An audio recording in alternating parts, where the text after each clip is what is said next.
Hey, everybody. Thanks for listening. We really appreciate it. This will be our last episode for the season, so get ready for season 4 after a little bit of a hiatus.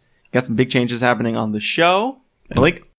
Yeah, it's going to be some real good stuff. I'm going to talk about murder more, and basically, I'm going to be the new star. We got big changes here, big changes. Stay tuned and keep your hats on and eyes peeled for some good stuff coming in the new year. It's a podcast. They don't have to do anything with their eyes. Yeah, you don't. Also, you can have your hat off to listen to it. Really, it's... Well, season 4, you should wear shades. It's going to be very bright. Oh, it is, yes. The podcast is going to be very bright, no matter what you're playing it in. Yeah, we've figured out a way to turn up your phone and TV screen brightness to the maximum. Also, we had some problems when we changed hosts, so just check that you are subscribed, because we may have lost some subscribers in the move. Thank you so much for listening, everybody. Happy holidays.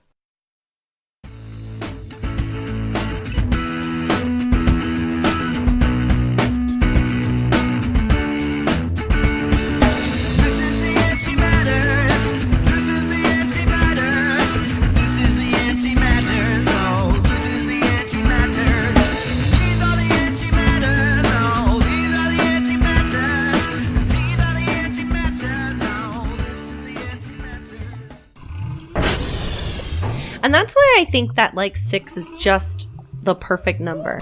Yeah, no, after you explained it like that, it makes so much more sense. I mean, it's even. Yeah. But it's also kind of odd. Yeah, it's kind of weird in the way it goes about its business. Yeah. Hey, guys. Hey. Oh, hey. Thanks for coming. What's up, Isaac? Hey, Caine. Hey! Wait, you guys don't notice anything weird about Caine? You think he's... Did he get a haircut? Nope. Oh. Guess again. Well, he looks a little bit more dangerous. A little bit. Do I? I like it. Like a provocative kind of way. Yeah. I kind of outfitted him like an old-timey diver's uniform. He's got that mask with the grate. Yeah, now I see it. Yeah. I've got the breathing apparatus for when I, undertake undersea excursions. Yeah, because of all that breathing you do. Yep. He's just making that with his hands. Did you not give him a thing? Okay, so I didn't get the respirator done, but the drill arm's impressive, right? Yeah, no, the drill arm's really cool. Yeah. Now that you mention it, I didn't notice it at first. Yeah. Yeah, I can't power it up at the moment, though. It's pretty much just for show. Oh, well, it still looks really cool. It's probably for the best. These walls aren't that thick. And you kill people a lot by accident. So Malik, I hope that you at least understand now why I asked you to find me a small, demonic-looking child. It fiddles out the costume. Yeah, I couldn't get my cousin. Okay, but you kind of promised me. I was really looking forward to this costume. Yeah, she's really good at hiding. That's perfect. That's also part of it, right, Caine? Should we look for her? Or, is she going to be okay just on a ship that's so labyrinthine we constantly get lost on it? I find it's best to just let her find us. Yeah. Does that make sense? When you go looking for it, you'll never do it. But if you just sit in one spot long enough, she'll come out skipping and singing and we need to stay in one place so that she can find us. Because if we're all moving around, we could miss each other. Yeah. We're sort of going in a circle. That's my advice. Just keep like in those cartoons where you go in one door and then the other person goes in the other door. Oh, like a Scooby-Doo thing. Yeah, exactly, like a Scooby-Doo thing. No, I get it. Yeah, that was deep, Malik. I'm glad you figured that out. Very philosophical of you and Scooby-Doo. Well, anyway, so I did invite all of you to the aquarium. I thought... that's how you say this word. What did you think it was? Huh?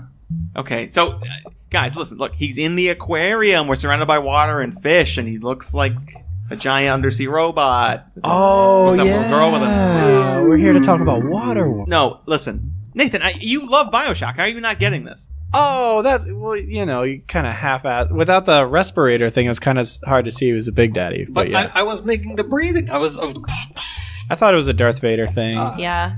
I'm really glad we're spelling it out right now. Yeah. You know what I mean? I will admit you're not bassy enough. When they're walking around, they have this really sad. That weird. Mm-hmm. I will say, in the first game, that Big Daddy growl thing that they do is terrifying. Because Which one though? They have so many. The one. Yeah, let do it so that we know which one you're. That one's good. I think it was spot on. Mm-hmm. But because you get no sort of warnings that there's a Big Daddy around the corner or anything. So you're just like kind of skipping along, killing insane people in rabbit masks. With your wrench. With your wrench or bees. And then you just sort of stumble upon this gigantic monster that's impossible to kill. But what did you like run around the corner and then just slam into him aggressively? Because like they don't attack you if you don't do anything. No, but they scare me because like I just come up on them and they're just like bum, bum, bum, bum, bum, bum, bum, bum. That's the music. That's the other sound they make. Was he wearing a top hat and he had like a bow tie on? Yeah. You guys are playing the Bioshock dating sim. This isn't. We're talking about the original games. Oh. Yeah. A Big Daddy is a whole new. Yeah, never mind. I was less scared to run into those. Okay, so no, but I mean, you. He had a cane and he drove a 1976 Deuce in the corner. I was afraid of them too because if you ever use like explosives or traps, Yeah. they might just accidentally step on one and then they're like, "Oh, you tried to kill me." You're like, "No, bro, I didn't." Yeah, like, no. I was setting them up for everyone else. That's why you have a save and load. As soon as it's charging at you, you're like, Whoops. "Nope." Yeah, no. Load. Not even gonna try this fight. Because the thing I didn't like about Big Daddies is you couldn't beat them with your wrench. Like they're really long range is how you beat those guys, and that's not how I play games. Throw a wrench. Yeah, I got to be right up on them, and you got to hit a Big Daddy with a wrench like 1,000,000 times to take it down. Yeah, we were playing Bioshock 1, Malik and I, and like she would get other guns, the shotgun and stuff. She'd be like, "No, just go back to the wrench." Like the game defaults to the gun you picked up. Yeah. So she has to go back to the wrench to refuse to use She's it. making a conscious choice. And still doing fine. Yeah. Living rooms, not dying. That's her thing. We all have our own expertise. This is just clubbing shit with a wrench. But Caine, Yeah, that wasn't it Malik's nickname back when she used to work at the library, the wrench? Yeah. That's It was actually Big Wrench. big wrench. Big wrench. Big Wrench Malik. It's like that scene in Inglourious Bastards where Donnie, Yeah. the bear Jew. Oh, yeah, the bear Jew. Yeah. Yeah. It's like you just hear that boom, boom. And then just me clanking my The wrench wrench. Clank, clank, on clank, books. You wouldn't think that would be a very distinctive noise, but you knew what you were doing. Yeah. Sounds like a wrench hitting a bunch of books. But yes, Caine. So now that I finished, the exterior look for you for the most part. I was talking to Malik about the games and like the story and stuff, and she was kind of fractured on how everything went. And so am I realized, because I was not able to really explain some characters and events. Could you give like a quick rundown? Nathan, obviously you know it very well too if you want to like... Yeah. We But just like a quick like rundown of like the series of events that happen in Bioshock. Just to, like for my own edification. the first one. Oh, yeah, I want to be specific. Like, we were talking about. But before we do the first one, actually, Malik, you did a research to find the order of... like the chronology of the Bioshock series, right? Didn't you have that? Oh, I think yeah. it goes backwards, doesn't it? Yeah, because I think Infinite happens in like Like the 20s or Is it like 30s. 1919, 1912. Yeah. Yeah. And then it's the other ones. Then it's Bioshock and then Bioshock 2. Mm-hmm. There's Yeah. some novels in between that really threw me off there because I was like, wait, what? Mhm. But they're in between the two series. So wait, do that again. So it's It's 312. Infinite, Yeah. Mm-hmm. 3, No, 1, 2? No, well, Infinite is 3. three. Yeah, Infinite is 3. Oh, So, okay. Yeah. Well, there was another one you said that threw me off. Yeah, Rapture, which I thought was a DLC kind of thing, but Oh, it's you're just a talking novel. about the book. Yeah, It's the book. Oh, okay. I thought it was a mobile game. I Yeah. really... This is where my brain went. Yeah, no, it's a book. So yeah. No, that mobile game's canon. You gotta tap on the screen. Yeah, it's important. Okay, so it's Infinite Yeah. It's 1, 2. It's 312. Okay. I actually hate that. I hate when they make sequels, prequels in anything. Yeah. I can get like let it go, but Yeah. I always think It's I want annoying. more of the story. Not like Yeah. I don't want to go backwards. Yeah. Especially, and not to get too far off, we'll go back because I want to get the lowdown again, but I was watching you play Infinite, and it didn't look any better quality than 1 and 2. Really? And so I was like, wow, so this one came afterwards, and you guys just did what? I don't know, you made it brighter? That's funny. Cool. But maybe I think we were talking about that too. Maybe the games 1 and 2 were they didn't have as good of graphics, but they made everything dark, so it was like you could wash that away. We call that the Yeah. Silent Hill effect. Okay. Yeah, limited by the performance of the system. Yeah, exactly. Yeah, I was thinking that too because I was enjoying the like up in the clouds aesthetic Yeah. of the game in Infinite, but I still think I prefer the ambience of the first one. I like Rapture. Columbia's cool. Like I kind of like it because like you're still up in the clouds and like it does have like this kind of weird otherworldly kind of alone feeling. But I don't know, Rapture. Something about Rapture. I think because it seems more plausible. Columbia, I will say Columbia did feel like alive though. Yeah. In Rapture, it felt like you're in a destroyed city. Like there's nothing. Yeah. You know, I mean, there's enemies around the corner, but nothing's. Yeah. There's no life here anymore. Yeah. But in Columbia, it did feel like you were just like kind of, oh god, I got to get through these crowds of people. You know? I do. I mean, I did kind of appreciate because like when you got to Rapture after it had already died. But in Infinite, when you get to Columbia, you're kind of there as everything's unfolding, or possibly you're the catalyst for it. But exactly. I did kind of like seeing, because when you get there, the city is like really neat and clean and pristine and beautiful, and all these people are happy and singing and stuff like that. But then like halfway through the game, like the sky is on fire and parts of the town are falling. I saw scalps nailed to a board. Yes. That doesn't seem like a good, happy time. Well, tomato. No one says tomato, and no happy person has their scalp nailed to a board. So Scalp or sculpt. Yeah. So it's, many, many years after this game was released, so I feel like I can just spoil it. But Computer, if you haven't played it, you should. It's super good, so don't listen Computer, to this. have you not played it? Just play the game. Oh, wow. It's Computer, one of my favorite games. Yeah, the computer has definitely gone through this, I'm sure. I feel like he doesn't play things to spite me. He probably would have played it, but I heard how much I like it. So, your character is sort of undefined, and you find yourself in a plane crash in the middle of the Atlantic Ocean. You stumble upon a lighthouse, thankfully, where you kind of get caught in the middle of a sequence of events where it's like you are just sort of being dragged around by this sort of mysterious voice over the radio, You sort of like go through the city, you complete all these tasks and things like that, and you try to like rescue the mysterious voice's family, but it doesn't work out, and then you end up... What is his name? I'm sorry. What is his name? Atlas. Atlas, thank you. I couldn't think of that earlier. Yeah. Atlas is leading you to the city. You meet Atlas over the radio. You never meet him in person, and then you're just sort of finding out the details about the city as you proceed through it. And then it's really I feel like you don't really know what's going on, really, any of the sort of deep stuff until pretty much the end, where you end up killing Andrew Ryan. Whoa! That's not the end though. That's the middle of the game. Yeah, that's like the middle. Yeah.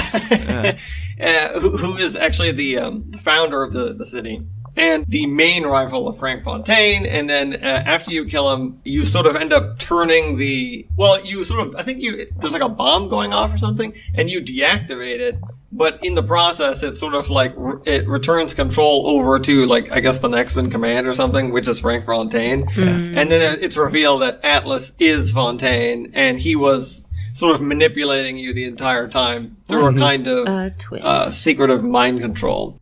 And then it basically, there's a lot of metaphor that has to do with like the player himself, like the fact that you can't defy what you're going to end up doing, you just kind of do it. As a result of this mind control. But you do have some choices. Like, you don't have to harvest little sisters. Right? Like, there are some options, like what kind of things you modify your body with. So, like, deep meaning. Yeah. It's kind of interesting. Because I think they do certain things like that, where it's like basically that you... I think Ken Levine, what he wanted to do was he wanted to sort of highlight that aspect of it, where it's like you're overall sort of running on this path, but you do have small choices that you can make that have big moral consequences. I think he was doing something like that. Yeah. Because the little sisters and stuff, that was more of a side. It does change the ending depending on how many you save or harvest. I never got how many you got if you harvest. I just saved them all. Yeah, me too. I couldn't stomach it. Like counting. It looks so rough when you harvest them. I was like, oh god, load. Yeah. It's horrible. Yeah, no, because I think they like show you like the first one you have to harvest. So I was like, nope, not doing that. That's awful. I always harvested. I always harvested. Always. Went straight to With it, a wrench. Yeah. But no, I thought I heard something about, like, they made the little girls, because they're supposed to be implanted with, like, slugs or something, right? Mm-hmm. That they had a couple of redesigns with the little girls. Like, Well, yeah. like initially, they were, like, just hideous monsters. Everyone was Yeah. like, harvest them! Get them out of here! Yep. And then the more and more childlike they looked, the more people would have that moral dilemma. Yeah, exactly. That was like the point of it, is because they were just like, you know, like let's turn into old kids so that people can have some empathy here. Yeah. Yeah, I think in now it's a problem. the original sketches for them, the concept art where they were like these nasty slugs Yeah. Right. that would like crawl over the big daddies, and people were like, yeah, kill it. That's fine. I get stronger if I kill it and harvest it. Yeah, no problem. And they kept developing them, from what I read, into more and more human things, because they didn't want to go full on like a cute little girl until they had to for like the moral dilemma. But like one of the main stages is like a small like balding man. It's like a little Danny DeVito, older Danny. Yeah. DeVito. Like, nobody still don't care. People don't care. Oh, I would. I'd save my little Danny DeVito. And he was the penguin. Save him. Listen, I might save that more than a little girl, because if you guys have ever seen a scary movie, little girls with glowing eyes, get rid of them. True. Get rid of them. She's like skipping around with a high-pitched sing-song voice. She's evil. True that, but I don't know. Just so precious. They do kind of look like zombies. And it breaks my heart, like when you kill the big daddy, and like they start crying and they're like, "Get up, Mr. Bubbles," and you're like, "He won't get up. Yeah. He won't get up. He's not gonna get up." But isn't that's the worst thing though? Because it's like you're the reason that he's not. Yeah, gonna get up. I It's definitely killed him. bad. And that's the weird thing too, is because it's like you don't want to interfere in this relationship. Because it's like, oh, what? I'm just gonna murder her, what, dad? Because that's essentially what it is, right? you murder the dad, and then you're just like, now come with me. How are you not the bad guy in this situation? Right. You murder her father/protector in this building locked with psychopaths that are just murdering everything. You're like, this 8-year-old girl will be fine. well, also, keep in mind that you are then going to utilize this girl for your own gain. I mean, it's a nightmarish analogy. You're the bad guy. Yeah. the more I read into it, maybe Andrew Ryan was the good guy. Andrew Ryan did nothing wrong. Yeah. I mean, it's pretty heavy-handed that Andrew Ryan and Ayn Rand are like so close in names. Right? There's no way that's not intentional. Well, then there's Yeah, of Atlas, course. Yeah, of course, right? Yeah. Oh yeah, Yeah, I mean, the Atlas whole, Shrugged. the And whole there- thing is one big reference. And to- there was that level where you meet him and he just kind of shrugs his shoulders. Stop it. So, He's holding a Yeah, he's holding something on his back and he's like, so in the list of thank you for the synopsis. It's good. yeah. In the list of like twists in my life in any media, I mean Shyamalan and like other things, the "Would you kindly" scene, that "Would you kindly" bit of that game in the middle blew my mind. Well, first off, you think it's going to be the end of the game because Yeah. you're at the bad guy. You're Yeah. at the main boss, right? You think this is the end of the game. It's like, Yeah. oh no, the game hasn't even started yet. Like, Yeah.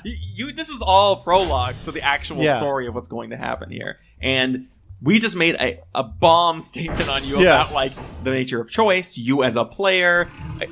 Do you have any free Yeah. will? Is free will a thing? Literally everything. It was absolutely. How many awesome. people do you think just quit? They're like, well, this is stupid. I don't want to participate in a game like this. I paused the game for several hours because you beat him with like a club, right? Like a golf club. Yeah, beat him to death on a golf. So so it comes up and he says this whole spiel and I was like, this is crazy. And then like it's like hit him with the golf club. You're like, oh, well, this is gonna spark some cool badass boss fight. No, it doesn't. And then like I sit there and I was like, I need to think about everything for a moment. It's also not a cinematic, and I like when they do that in games because it's so intentional. Yeah. They say, Atlas says, "Would you kindly beat him to death with that golf club?" or whatever. It's something like that. And then the game makes you hit the button. You do it. It doesn't go into a cinematic. Yeah. You have to press the buttons as the player, but Yeah. you have no option. You cannot leave. You cannot. Yeah, advance there's the nothing story. like you can't walk away. Like you have to do it. Yeah. So it makes you feel a little bit more like you're the character, like you're responsible for this, or like you have the weight to bear, and it's interesting. Yeah, you guys were right. That scene is great, but it's not Atlas. Atlas isn't involved in that scene at all. It's just Andrew Ryan. He tells you to kill him. Oh, you're right. He says, You're right. because he says a man chooses a slave obeys. He knows that you will be a slave and you will not resist That's right. the programming. So he chooses death Yeah. at that point. Right, and he also, so it's kind of like his last laugh, because he's like, he's essentially saying, I made it. I chose to die, and you have no choice in it. Yeah. And there's something, a sort of corollary that's interesting to me, is it's a weird statement that I feel like is core to his character.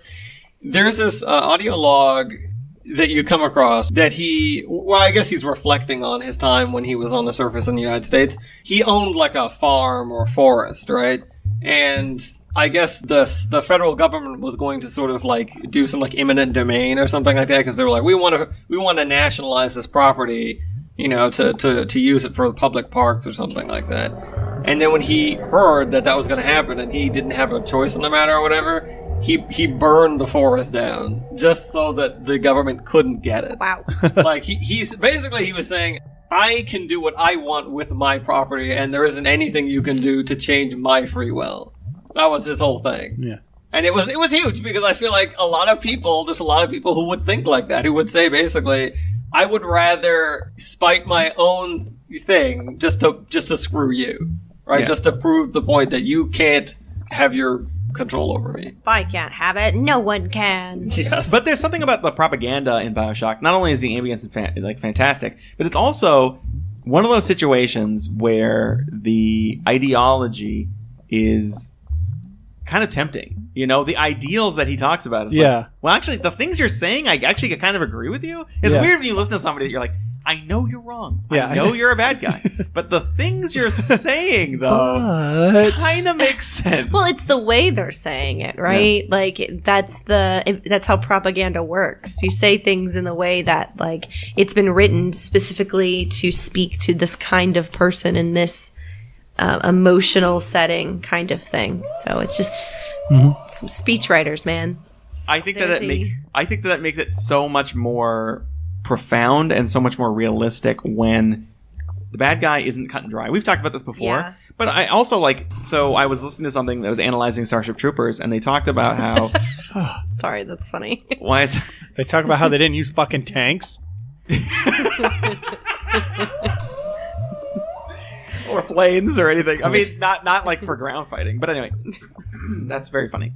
But no, it's essentially a fascist system with all kinds of propaganda and blah blah blah. But the movie is super fun though, and it makes people think, especially men, like, wow, look how much fun it would be to go out in outer space and have cool space battles and kill bugs. This is great. Wouldn't you? And have sex with a hot girl. Wouldn't you? Yeah, several. Wouldn't you like to know more? Like, I would. It's built into that, and I think it is satirical, and they're making you point that out, but he's also not gonna say that. He's not saying, look, this is wrong, you shouldn't want that, but you should get there. You should get there through seeing it. Yeah. Well, look at everybody around you, all the people who've injected, Adam? All that stuff into them that mutates them into crazy people. You have evidence that this is not a way to live your life. Yeah. Everyone around you is a junkie. All right, and Caine, correct me if I'm wrong though, but when you take the atom, it deteriorates you, right? Or is it Yeah, I mean, it basically just it just it's like any other drug. I mean, the more of it you take, the worse you become, and there isn't really taking the atom doesn't reduce. It's not like a cure or something like that. All it does is sort of slow the process down. But I mean, you're still gonna break down, turn into a monster eventually. Something like Ursula combined with Frankenstein's monster at some point. That's also a tweaker. So you're super sexy. Yeah. So for sure. But the player character then is boned by the end of the. I mean, you take a lot of that crap. Yeah, exactly. And you're just pumping yourself full of atom over the course of 48 hours or something like that. Yeah. I that was actually a thing I was thinking about when I was playing the game. I was thinking, I would expect to see some sort of withdrawal effects or something, or some sort of mutation happening over the course of the game. Or your veins giving out because you're always injecting into the same arm. Yeah, same spot too, which, I mean, kudos to him. He didn't take his shoes and socks off to get in between the toes one time. Malik going straight to drug etiquette. Yeah. I do want to point out, I think he just finds the first plasmid on the ground and he just injects it.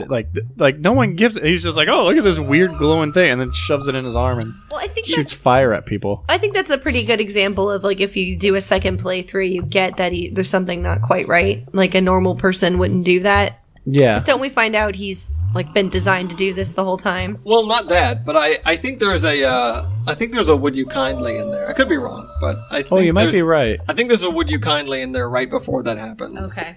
So, But wait, no, but he wasn't he designed to do this, to leave and come back and do this whole No, thing? no, yeah.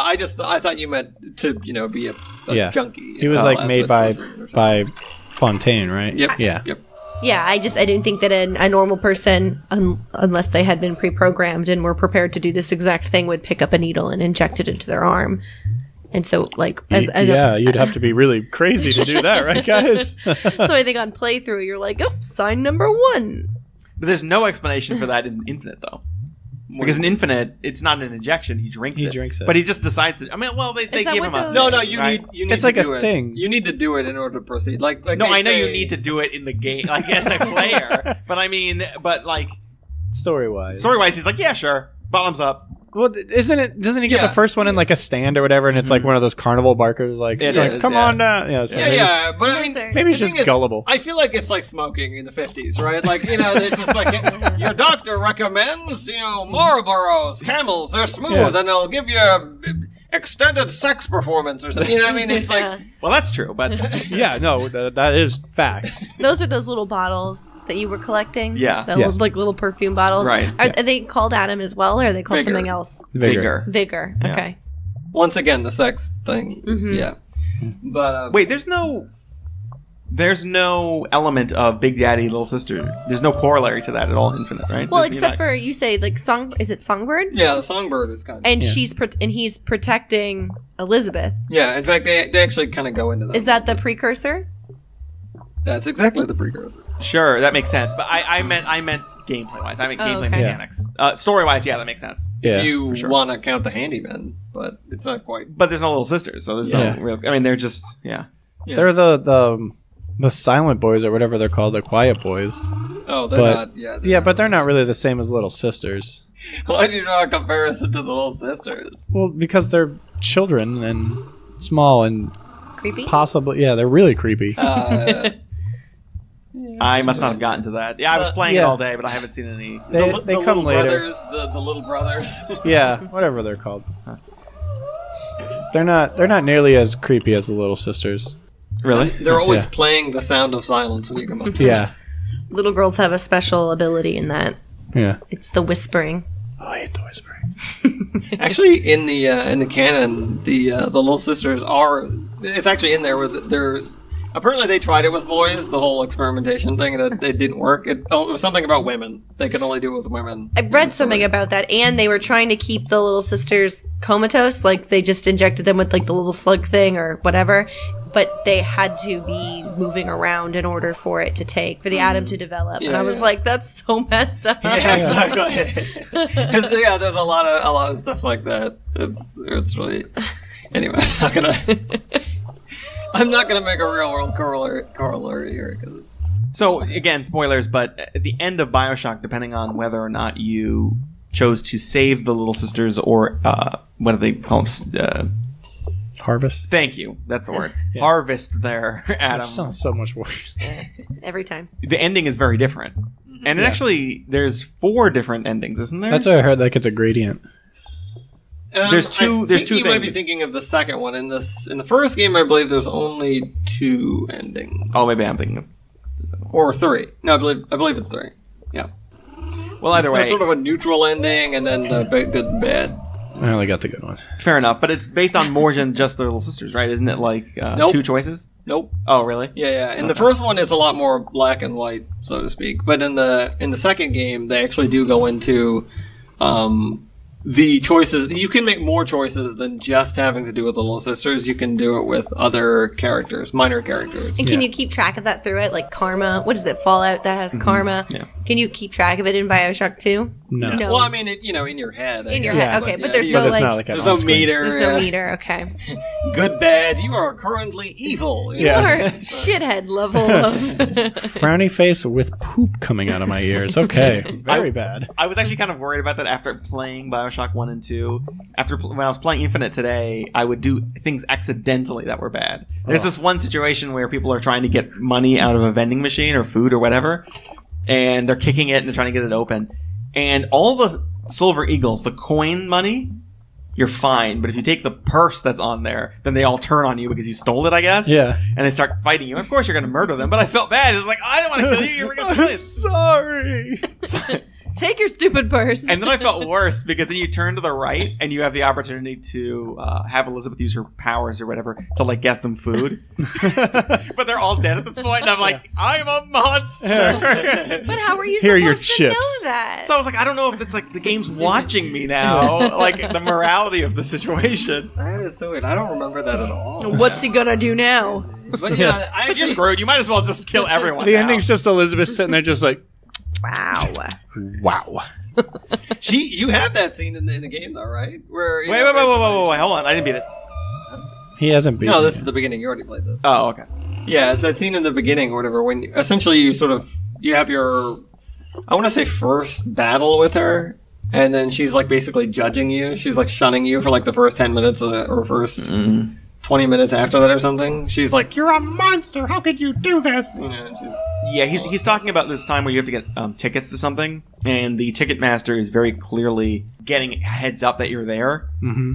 And so it's the first time Elizabeth's going to see you in a scrape, in like a fight. Yeah. And you can choose with one button to draw on the guy and kill him before he's clearly going to attack you, or let them initiate first. Now, I chose to just shoot the guy because I'm like, no, I know what's happening next. Yeah. But she gets super mad about that. Booker shot first. Yeah. Booker shot first. Yes, he did. He didn't dodge a laser. Yeah. But anyway, I don't know why you had to do that to me. What was I going to say? Something about binary choice, but I'll go into that in a moment. Did you have more you wanted to say? Yeah, I mean, I really like how they did that. They tried to do more of that in that game, actually, because I think that they kind of tried to do that in Rapture in 1, but in Infinite, I think they do a better job. Actually, in a lot of ways, they do a better job. Like the opening sequence, I feel like is just to me, it's one of the sort of the things that really primes you for the emotional remorse that you might feel or recoil of, you know, like just what it is, the realization of just what it is that you're doing, right? Yeah. Like any type of violence that you do in this game, you feel it. Like it's like, no, I didn't just like, I'm not just protecting myself or whatever. It's like, no, you violently murdered another human being. Because at least in Bioshock 1, like the splicers are like, you know, they're crazy drugged out tweakers. Yeah, they're monsters. But like, you know, the founders and the Vox Populi are just like people. They're like politically charged people. Yeah, what kind of people? What do you mean, like? He means white Like a people? certain kind White of- people yeah. and non-white people would be the founders and the Vox Populi, respectively. It's the founders and then those people. Yeah. Just them people dirtying up their corner of the city. Okay, all right. I think we baited it too. I think I'm not going to back down from this. At least you're not having to murder any of the people who are, you know, 1/16 a person. So Yeah. that's a good thing. But While we're on the topic, I did appreciate, of course, the racism discussion, their approach to racism, and they're obviously talking about America because Columbia, the city in the sky, is just like they worship the founders of America and name themselves after it, except for Abraham Lincoln. John Wilkes Booth has a statue. Yeah, he's been like canonized. Yeah, because of the whole racism thing. Yeah. Which is interesting why the Pinkertons are even brought in there. Yeah, I want to talk to you about that Yeah. very soon. But Okay. but I did think that the story in, like I was saying about Bioshock 1, can kind of pull you into like believing in some of the propaganda or feeling like, man, but how much is he wrong? Or is he wrong with Andrew Ryan? But it is not that way in Infinite. There's no... He's just like, oh, that's so loony fanatic. Yeah, this is just insanity. There's no like reconciling the way these people think or believe. You know? it does kind of feel like you're walking through like a funhouse mirror kind of thing, or like a music. Like, well, there's so many actually situations, like actual situations where they have like museums of like, I don't know, racism or something like that, and it's just like you're just walking through, and I think there's this scene where you go into this bathroom and Elizabeth goes, why are there doors, you know, for whites and coloreds or something like that? And then Booker's like, it just is, like that's just how it is or whatever like that. And it's just kind of like, you know, just you can't go through that game without seeing that kind of thing. Yeah, it basically starts that way. And I just think, it's a little bit more heavy-handed. I think the game is great. I'm really enjoying Infinite, loving it. In fact, I would think maybe the mechanics are better. Maybe I enjoyed playing the game more. I think so. I think gameplay-wise, I think it's a lot more smooth. Like the gunplay and stuff like that's a lot more smooth. But the story, I'm going to still give it to the original. The original is kind of untouchable. So good. And Barry, let's see the expansion. Did you play that one? I did not. Oh, that one is so good. Caine made me watch or play that one. How far did you get through both, or just the one? Yes. I mean, I don't think I ever completely beat 2. Okay. But 1 in Barry, let's see. Okay. And by the way, just talking about how Caine made me play this. When he first made me play Bioshock, I didn't think I'd really be into it. Obviously, completely surprised. But the story about that is you were headed out. You were headed off the ship for some reason, but you said, no, you got to play this. And so you just were running me through it because you didn't have a lot of time. So Caine was beat half the game. He got up to Andrew Ryan and then was like, oh, by the way, I got to go. And so he just gave me the controller. So it was like a double flip. What? And now I have to learn to play this game. Oh, God. After becoming a free man in the game. It was double whammy for it. You're free! Caine was all part of the whole experience the whole time. He timed it perfectly. Yeah. Well, he had all of the violence and all of that awful stuff was off his shoulders. He didn't actually do any. He has the plausible deniability. Someone else. It was as if I'm a new person. Born again. Yeah. But no, I think out of the 3, the first one's definitely the best. And my justification for that is I am extremely terrified of anything mildly scary. And the first Bioshock is a terrifying game. Like, it is a scary-ass game. And I played that whole game through, and I searched every corridor, and I found all the little cassette tape things. And I was petrified the entire time. But I had to keep playing because the story was just so damn good. I was like I would hear cans rattling and people screaming in the background. I'm like, oh, I don't want to do this. And the shadowy footsteps. Yeah, the shadow. You see things flicker. You're like, oh, son of a bitch, I don't want to go here at all. They do that so much. But I'm like, I gotta go there because I have to figure this out. Well, there's a scary. Is it the cosmetic surgeon? Yes. Oh, God. I still think about that, and for me, it's the creepiest part. Caine or whatever is still not even as creepy. The clown guy is not as creepy as the cosmetic surgeon. No. The first boss you fight in that game. He scares the crap out of me. Because I didn't get very far actually playing it because wrench. I'm going to say wrench is basically my ability. And what happens is when I get nervous when I'm playing games, I lose all control of my fingers. So I'm staring at the ceiling and then the ground, and then I'm just swinging at everything. And so it's particularly terrifying because it's dark, it's light, there's the voices, and then you have the guy, and it's just it was a lot. Yeah, it was a lot, and so I think I might have stopped and let somebody take over for that scene because my dear heart couldn't take it. You needed to get a splash of the vapors. Yeah, I did get the vapors. It was a lot. They were the scary vapors. Actually, I kind of wanted to go back to what Isaac was saying about the propaganda. Yeah, I definitely agree with you. There's something that's really cool, actually, that happens because I feel like Andrew Ryan is, and Ken Levine actually said this in an interview that I've seen. He was like, oh, a lot of people thought I was being super hard or super critical of Andrew Ryan or objectivism or any of this stuff or whatever. And he was like, I don't understand how you could say that. He was like, to me, Bioshock is a love letter to Atlas Shrugged and things like that or whatever. And so the thing about it is, I actually totally get that. When I played through the game, I didn't think ha ha ha, look at these, objectivists, fall on their ass. That wasn't what I took away from it. Because why'd you keep saying that when you played? He was enjoying more than one source of media. Yes. He can do that. He can play several things, watch several things at once. Okay. So he was also reading Atlas Shrugged. Actually, yeah. He was watching the 4-part miniseries. Sponsored by Bank of America. Milky Way.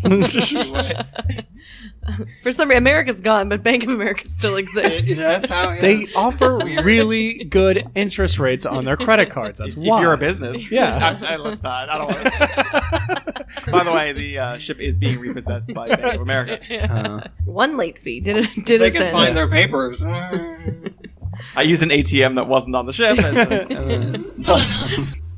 I forgot what the hell I was talking about. Where the hell? Atlas Shrugged, love letter. Yeah, there we go. Thank you. So the thing about it was when I was playing through the game, I didn't think that at all. I totally, when you're playing it, you actually want, like, you're just thinking, I want this to succeed. And, one of the things that I kept thinking while I was playing was, man, how amazing would this place have been when it wasn't, prior to, the destruction, right? Yeah. How much cool stuff would exist here? And if the city had been allowed to proceed the way it was, what sorts of amazing things might we have seen, right? And that's why I feel like I need super capitalists that would have moved there, would have been thinking that, right? That's the kind of thing that you would think when you're doing that. And so it's it makes the sort of propaganda that's espoused by people like Andrew Ryan that much more, you can totally connect with it. Yeah. I mean, it's like, yeah, I totally get where it was going with this, and you hear the propaganda coming up over the PA and stuff. It's weird because in Burial at Sea, they have it's kind of spooky actually, where they have the propaganda in these daycare centers for kids. Mm. So the kids are actually getting brainwashed into this kind of thinking. You know what I mean? And that it's a little spooky, but at the same time, it's it really spells out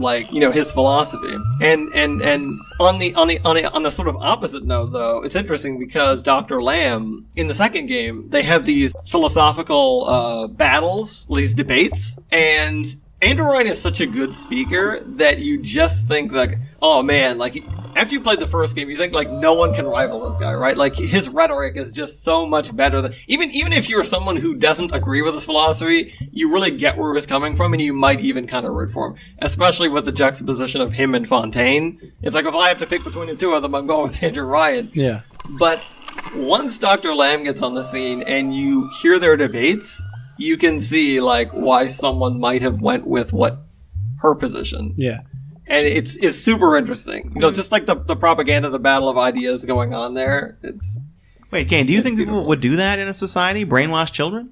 That's crazy, Isaac. Define brainwash. And see, I guess I don't necessarily agree, because when I started playing this game, even though I was watching and playing, I didn't really know how this was going to unfold. And it could be my nature, it could just be how I play games, but I inherently didn't trust anyone. I was like, who's this dude talking to me? Why am I doing this thing? None of this is real. There's recordings telling me, oh, la la la la la, isn't things great? I'm like, no. Look at this place. It's a disaster. The banner's all soggy. Yeah, this is the worst. Why would I trust any of these people? They don't know how to do anything. When Malik first got to Rapture, the Holiday Inn closed continental breakfast at 8 o'clock. I mean, that's just insane. Yeah. Clearly this place is going down. That's not what Andrew Ryan would have wanted. That's when she knew he was really dead. Yeah. Fontaine had taken over. Andrew Ryan has it stay open till 10. City of the future, my ass. It was just fruit and instant oatmeal. Get out of here. Take that, Hilton Inn. But no, I mean, I get your point, and it's well made. I guess I'm just inherently distrustful. I think you're like that in everything we watch. If we watch a movie, if we play a video game, you never trust anyone in anything. Who is this guy? That's Forrest Gump. He's the main character. Yeah, it's a romantic comedy. I'm like, I don't know about him. Yeah. I think he's the best looking guy we've seen, so he's probably the best guy. I don't understand why this Mr. Rogers guy is taking off his shoes. Can we trust him with all those children? Yeah, for real. Why's he got a train in his house? I got 2 words for Mr. Rogers. Shoe bombs. For real, though. You know who also wore sweaters like that? A Unabomber. Yep. Yep, that's just facts. Yeah. I actually have no idea if he wore sweaters. I mean, it probably got cold. It was cold in that cabin. Yeah, I mean, he lived for a while, so I mean... He hung out in libraries. Yeah, and they always keep him chilly. Yeah. Andrew Ryan wore a lot of sweaters, actually. He did. Well, actually, I think it was vests. I think he was really more of a vest guy. He was a Makes vest man. sense. Vests Also, make sense on him. I didn't mention at the time, but it's really apt that they killed him with a golf club. Well, the putter, yeah. Yeah. Golf, man. It's the worst. So it brings out the worst in him.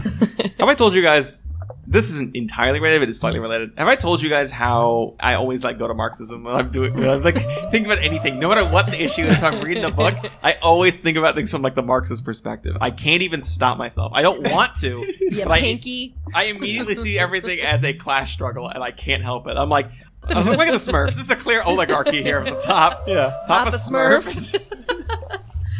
He's just a robber baron, tyrant. Yeah. What is it? Gargamel? Gargamel. But Malik. Yeah, sorry.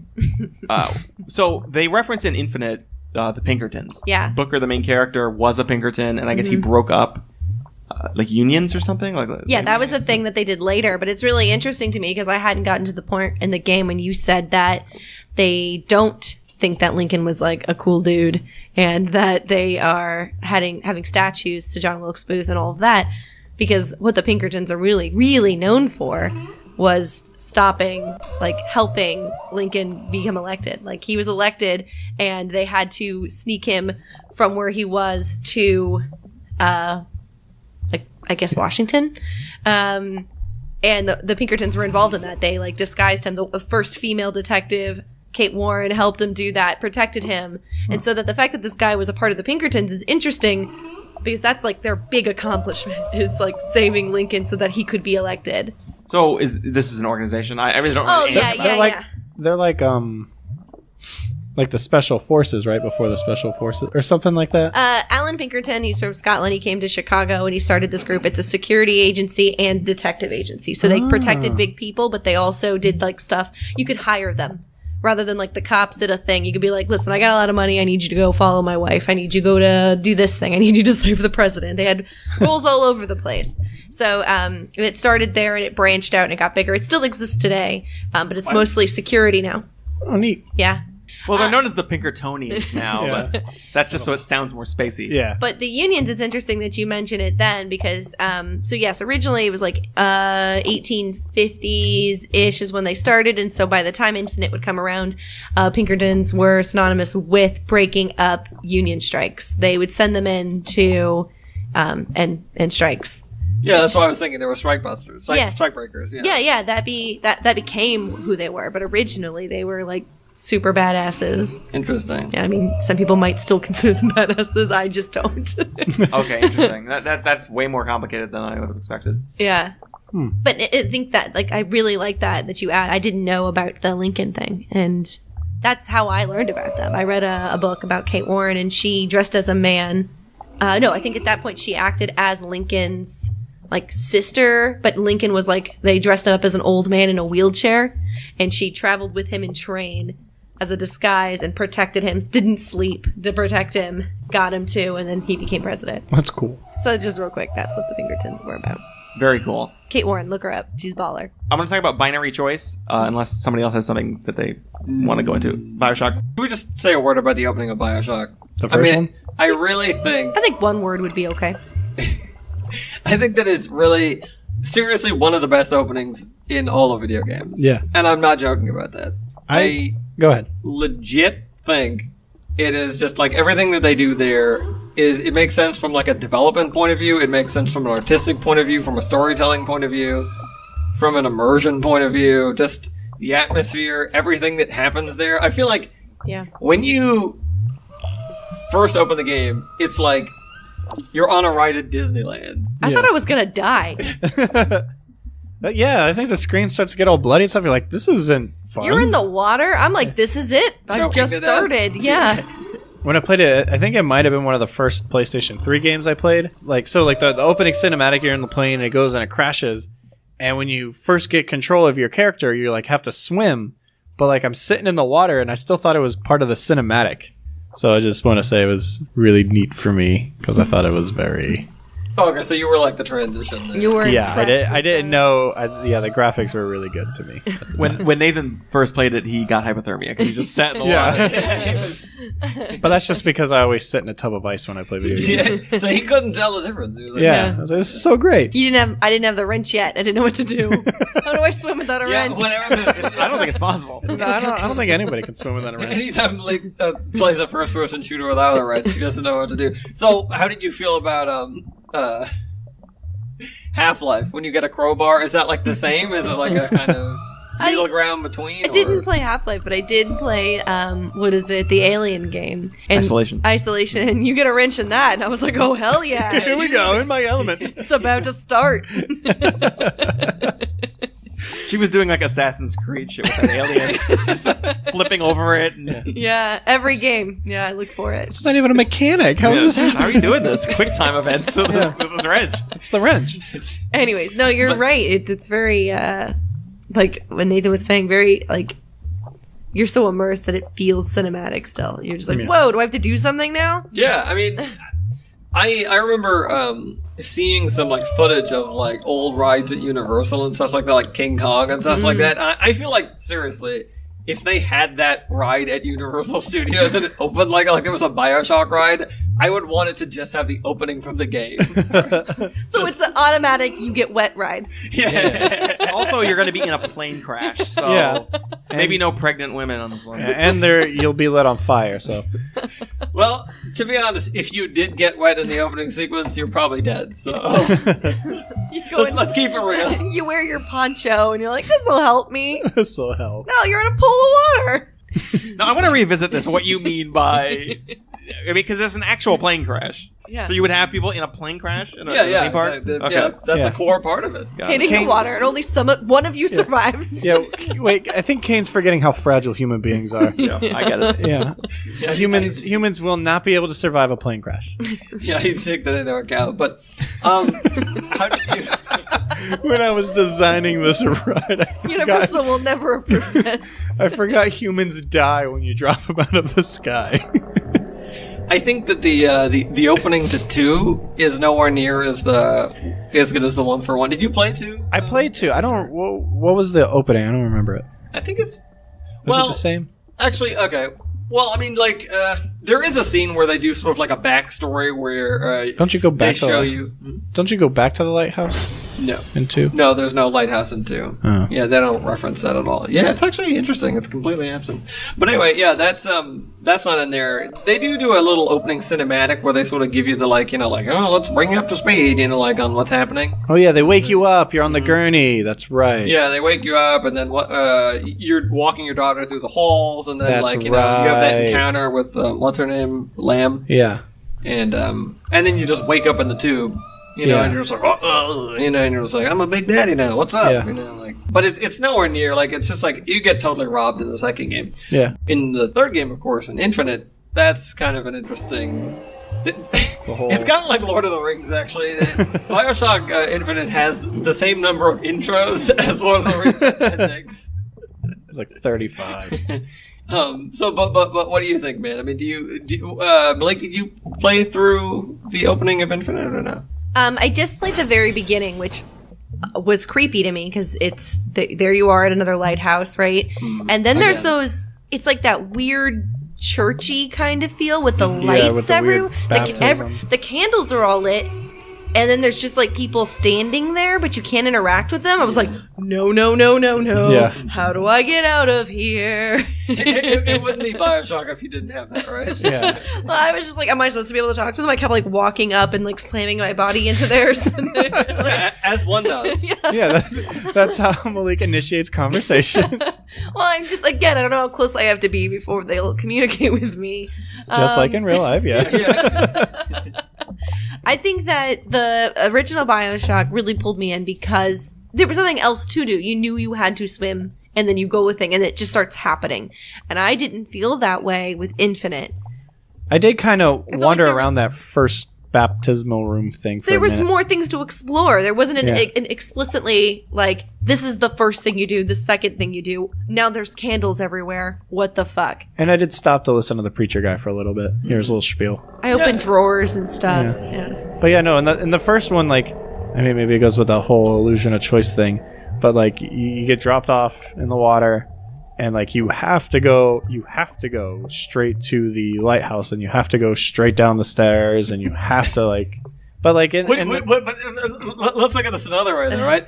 If you could, would you just turn around? You see the lighthouse, you just escaped a plane crash, and you're like, no land for, miles in any direction. I think I'm going to head off into the darkness, completely avoid that lighthouse. That guy's a good swimmer. Maybe I'd go to the lighthouse, but I'm not like, doop, doop, doop, gotta go up these stairs. Yeah. Who cares? Let's see what happens, guys. I'm like, whoa, this is like, I'm scared.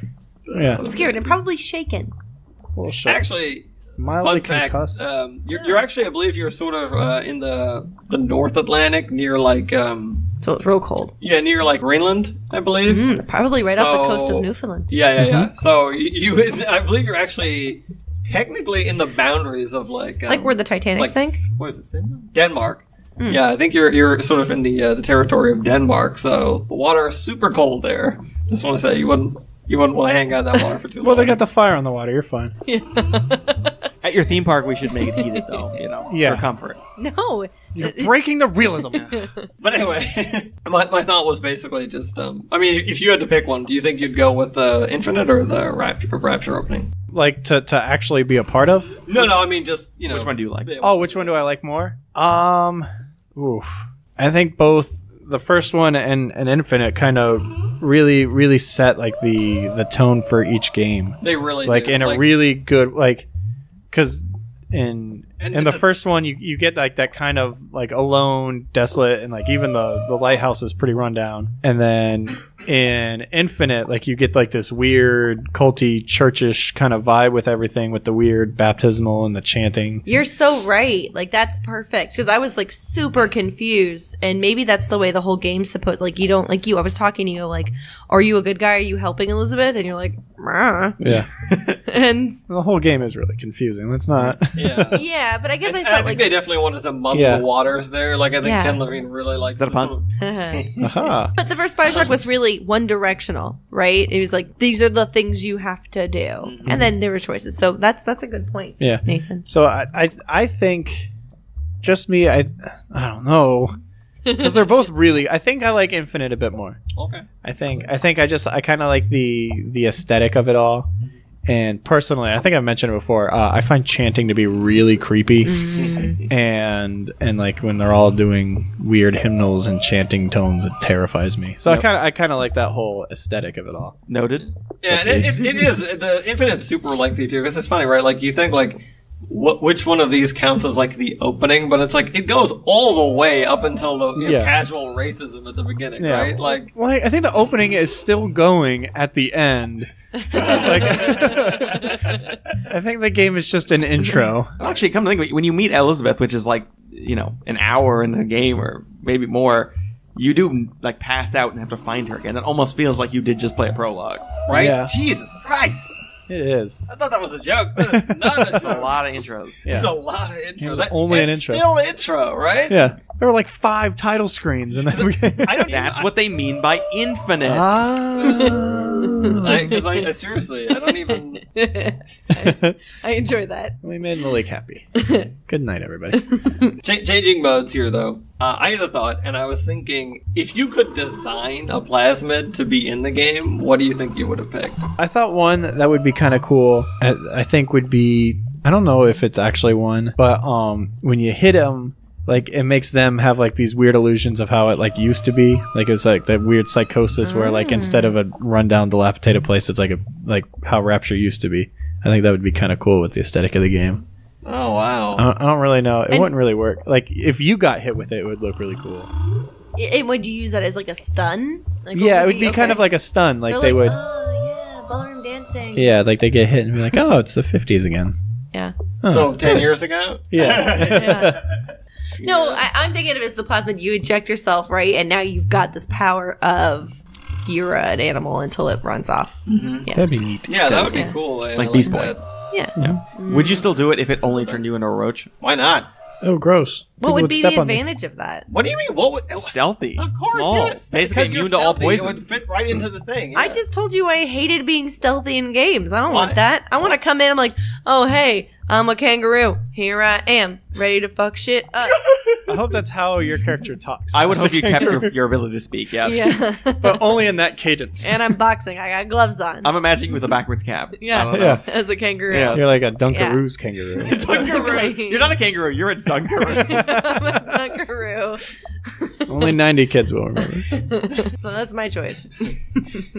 That's a good one. I think. That's a What about you, Caine? I think I have to crown you as the victor. I'm not going to answer this question. Oh. Nothing I can come up with is going to be that good. Boo. That's a Dunkaroo. That's a Dunker. Dunkaroo powers. I mean, what can you do that? Yeah. Just eating fruit roll-ups all day. And nobody wants to fight after that. When your tummy's too hurt. I would turn myself into a Tasmanian devil. That's what I would do. So like, As your when plasmid? when you cast it, right, you just start doing that spin around tornado thing,